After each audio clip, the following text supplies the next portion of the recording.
VVPAT EVM मामले को लेकर सुप्रीम कोर्ट में सभी याचिकाओं को खारिज कर दिया गया है। बहुत बड़ी खबर इस समय की, सुप्रीम कोर्ट में ईवीएम और वीवीपैट को लेकर जो याचिकाएं दाखिल की गई थी उनको खारिज कर दिया गया है। सभी याचिकाओं को खारिज कर दिया गया है। जस्टिस संजीव खन्ना और रवि का मैं रुख करूंगी। रवि, जैसे कि हम जिक्र कर रहे थे, हमें ऐसा लग रहा था, जानकारी मिल रही थी कि शायद डिवाइडेड फैसला हो सकता है, लेकिन खारिज कर दी गई है। यानी दोनों जजों में सहमति है इस वीवीपैट और ईवीएम के मसले पर।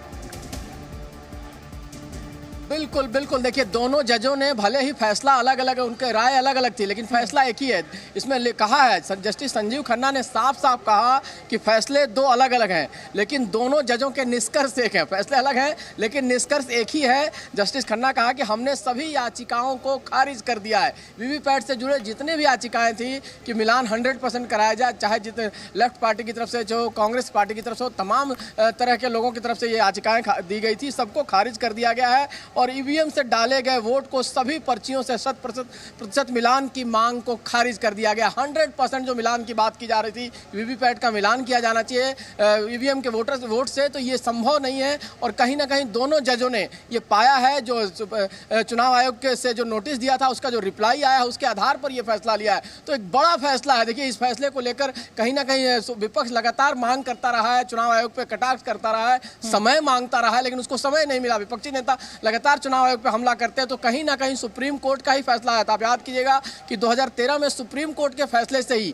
5 जो ईवीएम पोलिंग बूथ का जो मिलान का मामला है, वो भी सुप्रीम कोर्ट के फैसले से शुरू हुआ था। जब पहली बार इस पर लगाया गया था आरोप कि ये सही नहीं है, तो कहीं ना कहीं सुप्रीम कोर्ट ने फैसला दिया था कि एक मिलान कराया जाए। बिल्कुल रवि, आपको मैं रोकना चाहूंगी। इस समय की बड़ी खबर एक बार फिर हम अपने दर्शकों को बताना चाहते हैं। जस्टिस दीपांकर दत्ता और जस्टिस संजीव खन्ना की बेंच ने वीवीपैट से जुड़े सभी मामलों को खारिज कर दिया है। हालांकि राय अलग अलग थी दोनों ही जजेस की, लेकिन फैसला जो है वो एक है। और जैसा कि जी न्यूज संवाददाता रवि त्रिपाठी इस समय जानकारी दे रहे हैं कि अब जो पुराना नियम है वही लागू होगा, क्योंकि वीवीपैट और ईवीएम को लेकर जो विपक्ष की मांग थी, जो सुप्रीम कोर्ट में मसला पहुंचा था, उस मसले पर जस्टिस दीपांकर दत्ता और जस्टिस संजीव खन्ना ने अपना फैसला सुना दिया है। और ईवीएम और वीवीपैट को लेकर जितनी याचिकाएं दाखिल की गई थी वो सभी खारिज कर दी गई है। रवि, तो अब मुझे लगता है वो जो पुराना सिस्टम था, जो आप बता रहे हैं कि 5 जगह से वो मिलान किया जाता था, अब वही लागू रहेगा। बिल्कुल, मैंने बताया ना कि जो अभी तक का नियम है, नियम ये है, सुप्रीम कोर्ट के आदेश पर भी ये नियम आना था। सुप्रीम कोर्ट ने ये आदेश दिया था कि हर विधानसभा में 5 पोलिंग बूथ रैंडमली, कोई सेलेक्टेड नहीं होगा पहले से, रैंडमली 5 पोलिंग बूथ के जो ईवीएम के जो वोट होंगे, जो डले होंगे, वीवीपैट से उनका मिलान कराया जाता है। किसी पर आपको डाउट हो सको तो रैंडमली किसी भी पोलिंग बूथ का कराया जा सकता है। ऐसा नहीं है कि चुनाव आयोग अपनी तरफ से तय करता है।